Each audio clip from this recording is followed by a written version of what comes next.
ಇವತ್ತು ಜನ ಕೇಳ್ತಾ ಇದ್ದಾರೆ ನಿಮ್ಮನ್ನ, ನೀವ್ಯಾವಾಗ ತೊಲಗ್ತೀರಾ ಕಾಂಗ್ರೆಸ್ ಅವರೇ? ನೀವು ಬ್ಲಾಕ್ ಬಗ್ ತೊಲಗಿ ಅಂತ ಹೇಳಿದ್ರಿ, ಈ ಪೈನ ತೊಲಗಿ ಅಂತ ಹೇಳ್ತೀರಾ. ಜನ ಕೇಳ್ತಾ ಇದ್ದಾರೆ ಕಾಂಗ್ರೆಸ್ ಅವರೇ ನೀವ್ಯಾವಾಗ ತೊಲಗ್ತೀರಾ ಅಂತ ಕಾಂಗ್ರೆಸ್ ಅವರು ಇವತ್ತು ಪ್ರಶ್ನೆಯನ್ನ ಮಾಡ್ತಾ ಇದ್ದಾರೆ. ಈ ಎಲ್ಲಾ ದೃಷ್ಟಿಯಿಂದನೂ ನಾನು ಹೇಳುವಂಥದ್ದು, ಈ ಆತ್ಮಹತ್ಯೆ ಒಂದು ಇವತ್ತು ಕರ್ನಾಟಕದ ರಾಜ್ಯದ ಜನತೆಗೆ ಒಂಥರ ಕಣ್ತೆರೆಯುವಂತ ಒಂದು ಕರುಣಾಜನಕ ಒಂದು ವಿಚಾರವನ್ನ ನಾನು ತಮ್ಮ ಮುಂದೆ ಇಟ್ಟಿದ್ದೀನಿ. ಇವತ್ತು ರೈತರು ಬೀದಿಗಿಳಿದು ಕಲಬುರಗಿ ಬೇರೆ ಬೇರೆ ಭಾಗದಲ್ಲಿ ಪ್ರತಿಭಟನೆಗಳನ್ನ ಮಾಡ್ತಾ ಇದ್ದಾರೆ, ಹೋರಾಟ ಮಾಡ್ತಾ ಇದ್ದಾರೆ. ನಯಾ ಪೈಸೆ ಹಣ ಬಿಡುಗಡೆ ಮಾಡಿಲ್ಲ, ಬಿಡುಗಡೆ ಮಾಡಕ್ಕೆ ಹಣನೂ ಇಲ್ಲ. ಈಗ ಮಹಾರಾಷ್ಟ್ರ ಸರ್ಕಾರ 106 ಕೋಟಿ ರೂಪಾಯಿ ಹಣ ಬಿಡುಗಡೆ ಮಾಡಿದೆ. ನಾನು ಅಂಕಿ ಅಂಶ ಕೊಡ್ತೀನಿ ನಿಮ್ಮ ಹತ್ರ. ಮಹಾರಾಷ್ಟ್ರ ಸರ್ಕಾರ ಅಲ್ಲಿ ಫ್ಲಡ್ ಆಗಿದೆ, 106 ಕೋಟಿ ರೂಪಾಯಿ, 1000 ಕೋಟಿ ರೂಪಾಯಿ ಹಣ, 106 ಅಲ್ಲ 1000 ಕೋಟಿ ರೂಪಾಯಿ ಹಣ ಬಿಡುಗಡೆ ಮಾಡಿದ್ದಾರೆ ರಾಜ್ಯದ ಅಕೌಂಟ್ ಇಂದ, ಮಹಾರಾಷ್ಟ್ರದ ಅಕೌಂಟ್ ಇಂದ ಎಲ್ಲಾ ರೈತರಿಗೆ ಹಣ ಬಿಡುಗಡೆ ಮಾಡಿದ್ದಾರೆ. ನಿಮ್ಮ ಯೋಗ್ಯತೆಗೆ ನೀವೆಷ್ಟು ಹಣ ಬಿಡುಗಡೆ ಮಾಡಿದಿರಾ ಹೇಳಿ. ನಿಮ್ಮ ಯೋಗ್ಯತೆಗೆ ನೀವು ಎಷ್ಟು ಹಣ ಬಿಡುಗಡೆ ಮಾಡಿದಿರಿ ರಾಜ್ಯದ ರೈತರಿಗೆ ಹೇಳಿ. ನೀವು ಈ ಪ್ರಶ್ನೆಯನ್ನು ಕೂಡ ಬಿಜೆಪಿ ಇವತ್ತು ನಿಮ್ಮನ್ನ ಪ್ರಶ್ನೆ ಮಾಡ್ತಾ ಇದೆ. ರಾಜ್ಯದ ಜನನು ಕೂಡ ಇವತ್ತು ಪ್ರಶ್ನೆಯನ್ನ ನಾವು ಮಾಡ್ತಾ ಇದ್ದೀವಿ. ಓಕೆ, ಏನಾಯ್ತು?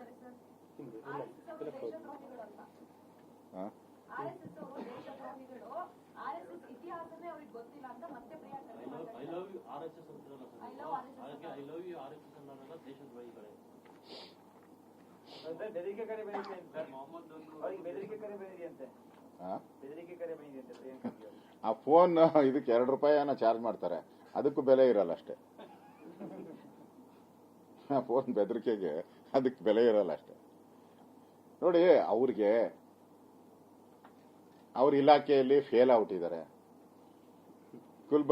ಕಲಬುರಗಿಯಲ್ಲಿ ಕಾಣೆಯಾಗೋಟಿದ್ದಾರೆ, ಬೆಂಗಳೂರಲ್ಲಾದ್ರೂ ಕಾಣಿಸ್ಕೊಳ್ಳೋಣ ಅಂತೇಳಿ RSS ಬಗ್ಗೆ ಹೇಳಿದ್ರೆ ಇಮಿಡಿಯೇಟ್ ರಿಯಾಕ್ಷನ್ ಬರೋದು ಯಾವುದು? ಅದಕ್ಕೆ RSS ನ ಇಟ್ಕೊಂಡಿದ್ದಾರೆ ಅಷ್ಟೇ. ಅದು ಬಿಟ್ರೆ ಅವ್ರ ಜ್ಞಾನ ಇಲ್ವಾ ಇವ್ರಿಗೆ? RSS ಬಗ್ಗೆ ಏನು ಮಾಡಕ್ಕಾಗಲ್ಲ,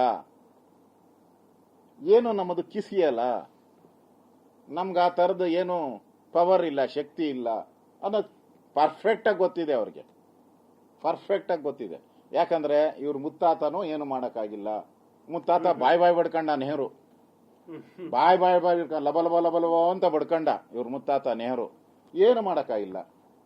ಇಂದಿರಾ ಗಾಂಧಿ ಆಯಮ್ಮನ ಕೈಲಿ ಏನು ಮಾಡಕ್ಕಾಗಿಲ್ಲ. ಇಂದಿರಾ ಗಾಂಧಿ ಕೈಲಿ ಇಂದಿರಾ ಗಾಂಧಿ ಏನು ಮಾಡಕ್ಕಾಗಿಲ್ಲ.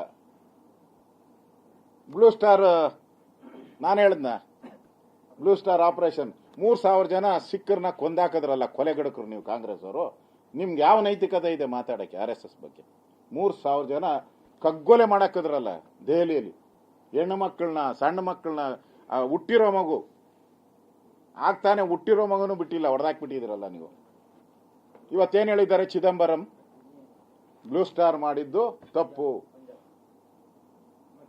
ಅಮೃತ್ಸರದಲ್ಲಿ ಅಲ್ಲಾಗಿತ್ತಾನೆ.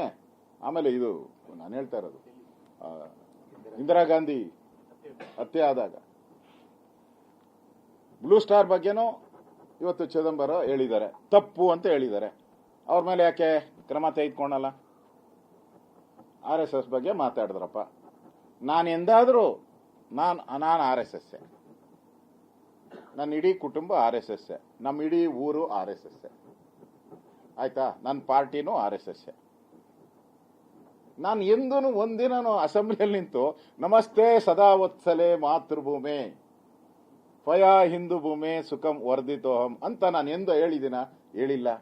DK ಶಿವಕುಮಾರ್ ಅವರು ಆರಾಮಾಗಿ, ಎಷ್ಟು ನೀಟಾಗಿ, ನಮಗಿಂತ ಚಂದವಾಗಿ,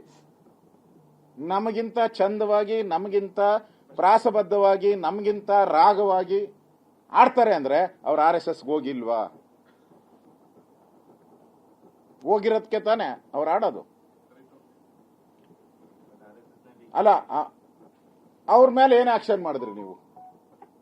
ಅವ್ರನ್ನ ಯಾಕೆ ಪಾರ್ಟಿಯಿಂದ ಸಸ್ಪೆಂಡ್ ಮಾಡಿಲ್ಲ? ನಮ್ಗೆ RSSಗೆ ಹೇಳಿದ್ರಲ್ಲ ಬ್ಯಾನ್ ಮಾಡ್ತೀರಿ ಅಂತ, ಅವ್ರಿಗೂ ಬ್ಯಾನ್ ಮಾಡ್ಬೇಕಾಯ್ತು. ದಮ್ಮಿಲ್ವಾ ನಿಮ್ಗೆ? ನಿಮ್ಮಪ್ಪ ಖರ್ಗೆ RSS ಕ್ಯಾಂಪ್ ಬಂದು ಕೂತ್ಕೊಂಡಿದ್ರಲ್ಲ, ಅಲ್ಲೇ ಬಂದು ಕಾಫಿ ತಿಂಡಿ ಎಲ್ಲ ತಿಂದು ಹೋದ್ರಲ್ಲ. ಅದ್ಯಾರ ಕಾಫಿ, ಅದ್ಯಾವ ತಿಂಡಿ? ಅದು RSS ತಿಂಡಿ ತಾನಪ್ಪ. RSS ಅವರೇ ಮಾಡಿದ ತಿಂಡಿ, RSS ಅವರೇ ಮಾಡಿದ ಕಾಫಿ. ಗೊತ್ತಿಲ್ಲ, ಕೇಳ್ಬೇಕು, ಅವ್ರ ಅಪ್ಪನ್ ಕೇಳ್ಬೇಕು, ನನ್ಗೇನ್ ಗೊತ್ತು. ಬಂದು 1 ಗಂಟೆಗಳ ಕಾಲ ಕೂತಿದ್ರು. ಪೊಲೀಸ್ ಕಮಿಷನರ್ ಕರ್ಕೊಂಬಂದಿದ್ರು, ರೋಷನ್ ಬೇಗ್ ಅವ್ರನ್ನ ಕರ್ಕೊಂಬಂದಿದ್ರು. RSS ಎಲ್ಲ ಸುತ್ತಾಡಿದ್ರು. ಅಲ್ಲಿ ಮಾಡಿರೋ ವ್ಯವಸ್ಥೆ, ಊಟದ ವ್ಯವಸ್ಥೆ, ಫಂಕ್ಷನ್ನು, ಚೇರ್ ಎಷ್ಟಾಗಿ ಎಲ್ಲ ನೋಡಿದ್ರು. ಸಂತೋಷವಾಗಿ ಹೋದ್ರು. ಅದನ್ನ ಅವ್ರ ಅಪ್ಪನ ಕೇಳ್ಬೇಕು, ನನ್ ಕೇಳಿದ್ರೆ ಏನ್ ಬರ್ತೈತೆ? ಕೇಳ್ಬೇಕು, ಅವ್ರ ಅಪ್ಪನ ಕೇಳ್ಬಿಟ್ಟು ಯಾಕೆ ಹೋಗಿದ್ದೆ, ನಾನು ಇಲ್ಲಿ ಬಾಯ್ ಬಡ್ಕಂತ ಇದ್ದೀರಿ, ನಾವು ಇಲ್ಲಿ ಬ್ಯಾನ್ ಮಾಡಿ ಅಂತೇಳಿ. ಈಗ ಖರ್ಗೆನ ಯಾವಾಗ ಬ್ಯಾನ್ ಮಾಡ್ತೀರಾ?